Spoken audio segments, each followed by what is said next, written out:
Саламатсыздарбы? Бүгүн Python программалоо боюнча 3-сабагыбыз. Бүгүнкү сабакта биз ыйгаруу операторлору, маалыматтарды киргизүү жана маалыматтарды чыгаруу функциялары боюнча таанышабыз. Экранда көрүнүп тургандай бул бизге ыйгаруу операторлору болуп эсептелет. Ыйгаруу операторлору бул барабардын оң жагында мадини, сол жакта өзгөрмөгө ыйгарып берет. Абыз 4-кө барабар болду. Андан кийинки бул кошуу барабар, кемитүү барабар, көбөйтүү барабар, бөлүү барабар, андан процент, бөлүү барабар, андан кийин 2 бөлүү барабар. Булар дагы ыйгаруу операторлору болуп эсептелет. Азыр буларды карайбыз. Биз x өзгөрмөсүн жазып, ага 7-ни ыйгарабыз. X демек бизде 7 болду.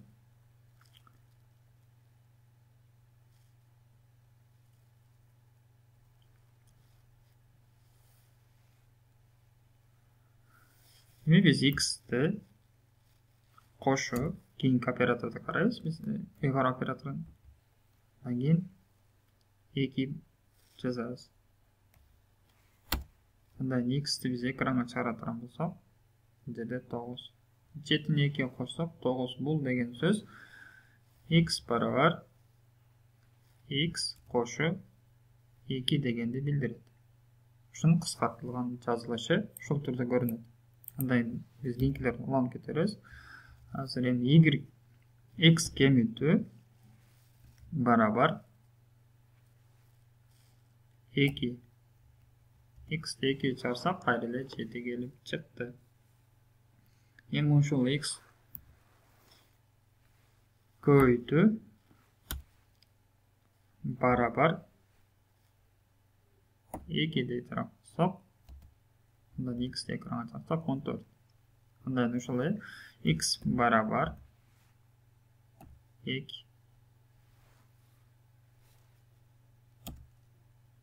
x чыгарсак 7. X барабар 7 кайра келди.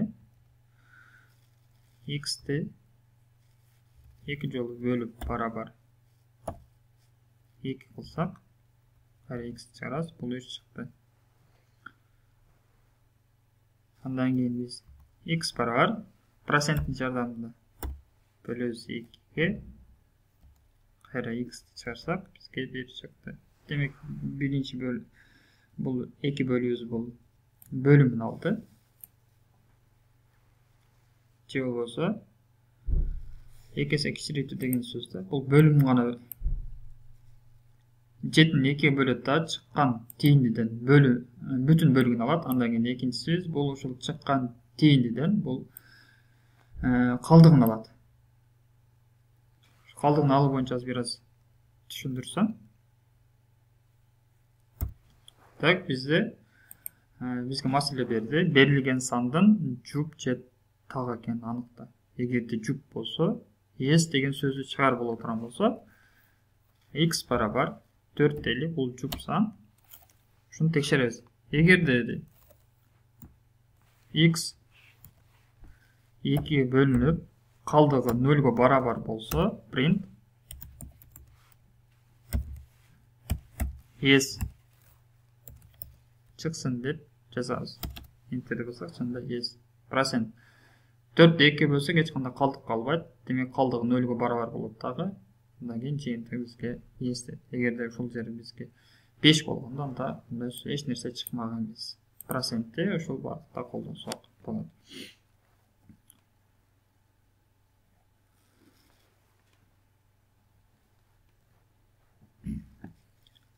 Андан кийин бизге маалыматтарды чыгарып биз print функциясын өтүп атабыз. Биз программа баштагандан бери print функциясын оператор катары өткөнбүз. Бул функция болуп эсептелет. Print функциясы ушул кашанын ичинде жазылган бардык элементтерди экранга чыгарат. Эгерде биз текстти жазсак, текстти, сапты жазсак, саптык маалыматтарды экранга чыгарат. Эгерде бир нече элемент жаза турган болсок, арасын эмне кылышыбыз керек экен? Үтүр менен бөлүшүбүз керек. Андан бир элементтен жазылгандан кийин автоматтык түрдө бир пробел ташталат. Бул print функциясында бар. Мындан print функциясында кошумча параметрлер бар. Ушул параметрлерди карасак да болот. Sep параметрин карайбыз. Print бул print функциясында sep параметри бар. Бул ар бир элементтин ортосунда берилген, өзүнө берилген маанини кошот.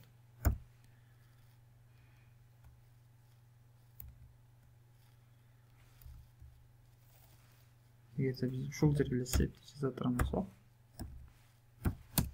кош. Экран ачсак 2.5ке.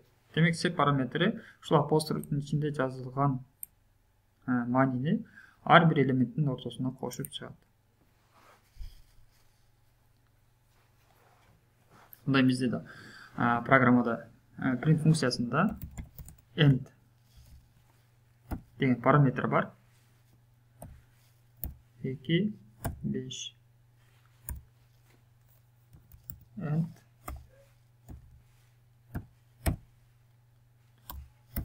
check кое турган болсок, enterди бассак, бул акырына коет. Sep ар бир элемент бүткөндөн кийин араларына коюп чыга турган болсо, end параметри бул ушул элементтер бүткөндөн кийин эң акырына коюп берүүчү. Бул чектен башка символдорду же болбосо башка элементтерди койсок дагы болот. Print функциясында да амалдарды биз аткарсак боло берет. 5 плюс 4 десек бизге кийинтен чыгарып бере берет. Башка тексттердеги да конкретно тексттер бири-бирине кошууну жүргүзсөк болот.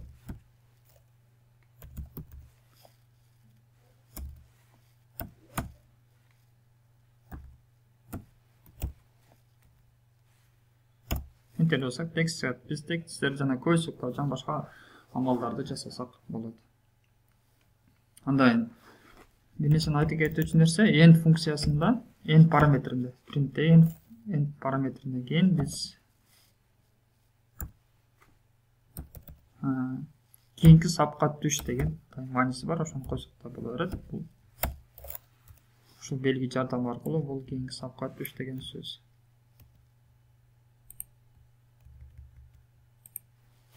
Enterди бассак, ондон кийин көрдүк канча сап ылдыйга түшкөнүн.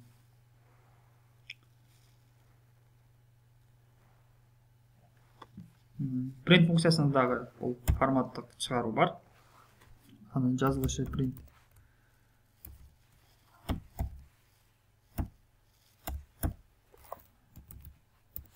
формат. Форматтын ичинде чыгуучу элементтерди берет. Үчүн 2 жана 4. 2 кошу 4 кошу 2. Ал эми бул апострофтун ичинде же болбосо тырнакчанын ичинде ушул 2-ни 4-тү, анан 4-тү 2-ге кошууну форматтап чыгарат атайын. Форматтап чыгаруу үчүн бизге фигуралык каша жардамга берет. Бунун ичинде позициясын койсок да болот, позициясын койбосок дагы болот. Биринчи жөн чыгарып көрөбүз. Enterди бассак, 2 4 6. 2 чыкты, 4 чыкты, андан 4 менен 2-ни кошкон суммасы чыкты. Эгерде биз позициясын кое турган болсок, 2 1 0. Enterди бассак, бизге наоборотон чыкты. Биринчи бул 4 менен 2-ни кошкон 6, андан биринчи бул 4 болду, 2 андан кийин 1. Бул позиция боюнча, индекстер боюнча кийин өтөбүз.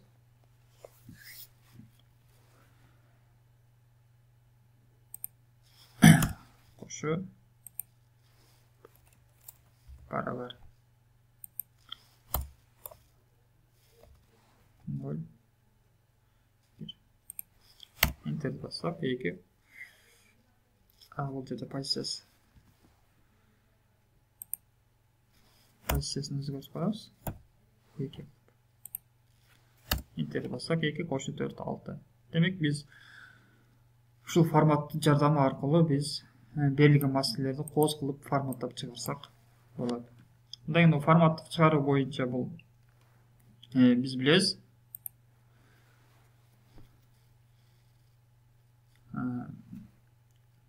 Бир бүтүн миңден паланча же 2000. Ушундай учурлар болот да. Эми ушуну форматтап чыгарыш керек, же бирөөнү, же чекиттен кийинки элементтерди, же чекитке чейинки элементтерди да форматтасак болот. Анын үчүн атайын биз форматтоо боюнча эки формат жүрөт. Азыр ошону көрөбүз. Print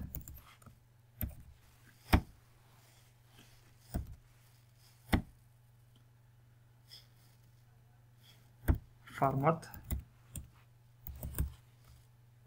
ушу экранга чыгуучу элементтерди жазабыз. Биринчиси 2, андан 2-нин 10 даражасы, 2-нин 20 даражасы болсун. Системалык ичинде биринчи жайгашкан орун беребиз, позициясын. Мен ага чектеп коебуз.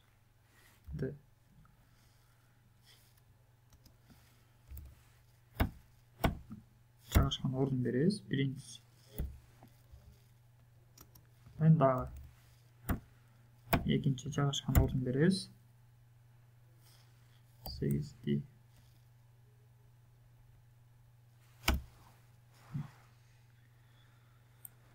Эки 24 кийинки цифра. Эми ушул эле нерсени биз форматсыз чыгарсак кандай болот?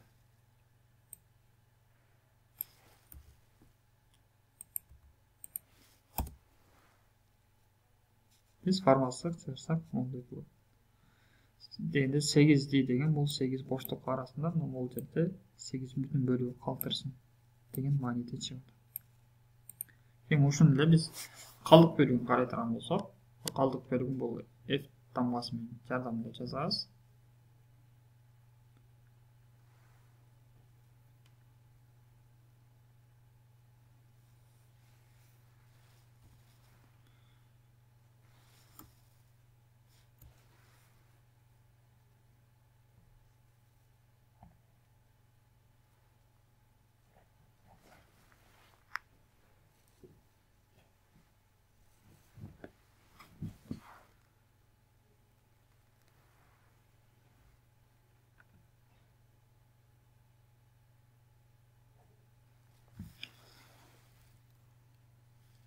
X barabar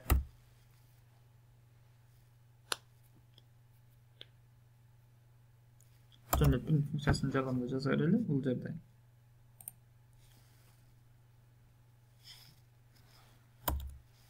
позициясын коюп 2 чекит 1 F болсун.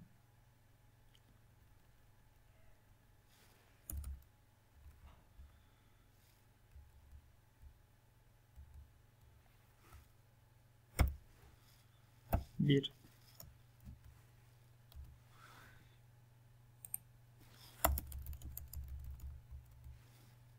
İki. Cebe.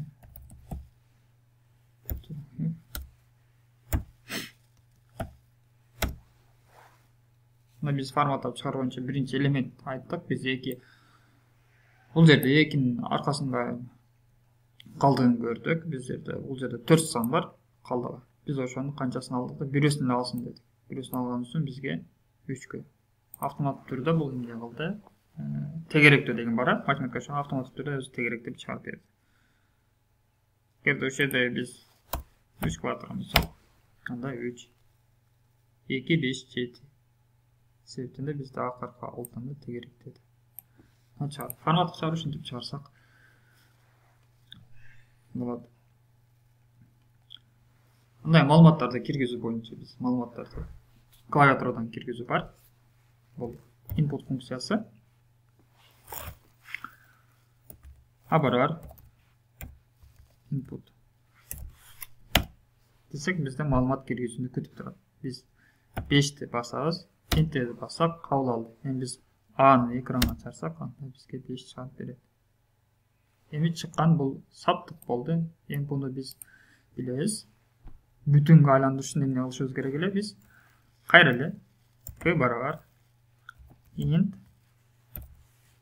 андан кийин a enterди басып b'ни бассак, анда бизге 5 чыкты. Биз айландырдык деген сөз. Эми ушунун башкача варианттар бар. Мисалы үчүн a барабар input. Бұл жерге біз текст кіргізсек те болады, аралашып. 5 сөз. Бұдан біз аны жазсақ, бізге қайрылығы шо.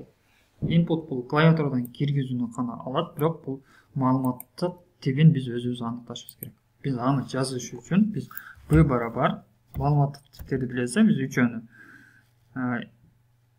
Bir маалыматтан екінші маалыматқа өзгертіп тұрған функциялар бар. Бұл int, float, андан кейін str. Biz сразу не аласыз, дарау кіргізген маалыматты int функциясы жардамы арқылы не аласыз, бүтін санға айландыра аласыз. Егер де біз ушул жерден аз біз бүтін сан кіргізбесек, қабыл албайды. 1,5 десек, қата кетті. Себептен де біз бұны бүтін санға айландырған болдық. Бұл чыныгы сандарды қабыл қылбайды. b барар int input. Егер де 5 десек, 5-те b-ны берсек, қабыл қылады. Бұндан кейін f барар float деп аласыз. Автоматтық түрде бұл жерде қабыл алынған маалымат клавиатурадан. Бұл чыныгы сандар болады. Бұл чыныгы сандар бүтінді дағы, бөлчек сандарды дағы қабыл қыла береді. Кетсек бөлініп берсек, 5. F-ті бересек, 1,5. Андан кейін саптық типтерді алушы үшін S барабар str деген жардамын аласыз. Деген input. Enter'ді бассақ, бүтіп тұрады. Ондан кейін біз ушул жерге саптық тизме жазасыз. Егер де біз бұл жерге азыр сандарды жаза тұрған болсақ, бізге қабыл албайды. Бізге саптық типтер шығады. Ең маалыматтарды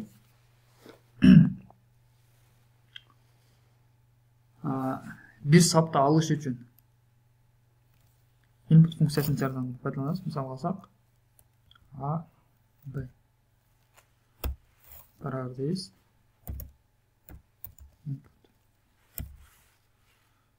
Бұл жерде split 1,5 4 десек, A-ны чарсақ, A-ны чарсақ 5 шар, A-ны чарсақ 4 шар. Ең ұшыларды біз өзіз қалған функцияға мысал үшін int и барар int A десек, біз керілген маалыматты емне қалдық бүтін типке айналды 5 қылды. Ең ұшыл жерден де и барабар 2 барабар int b деп тұрып ене экранға чарсақ бізге 4 шақ. Оны не қалдық? Біз саптық типтен бүтін типке айландырдық. Ушинтип маалыматтарды input функциясын жардамы арқылы кіргізсек болады. Негізінен біз клавиатурада кіргізген скриптік режим, файлдық режим іштеген өзде үш өзгермені қолданышымыз керек. Саптық қысқарту мақсатында и барар int input қылсақ, бұл жалаңғада бүтін сандарды қабыл қылады. Егер де f барар float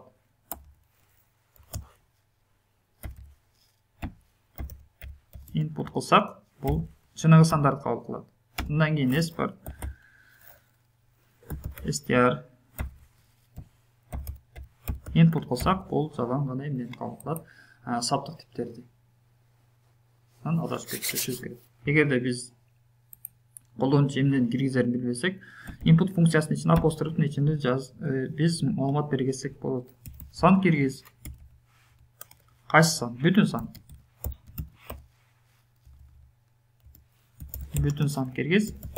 Бүтін сан, андан бұл жерге чыныгы сан.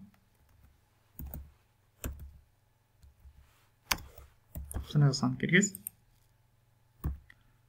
Ақырқы жерімізге бұл жерге саптық маалымат кіргіз. Саптық маалымат. Егер де іштесек, бізге бірінші бүтін сан кіргіздейді. Демек біз бұл жерге 5-ті кіргізіп, чыныгы сан кіргіздейді. 1.5 андагы маалымат текстти кирсек чыкпайт, себептен биз print функциясын берген жокпуз. Эгерде биз print функциясын берсек, бул жерге e f s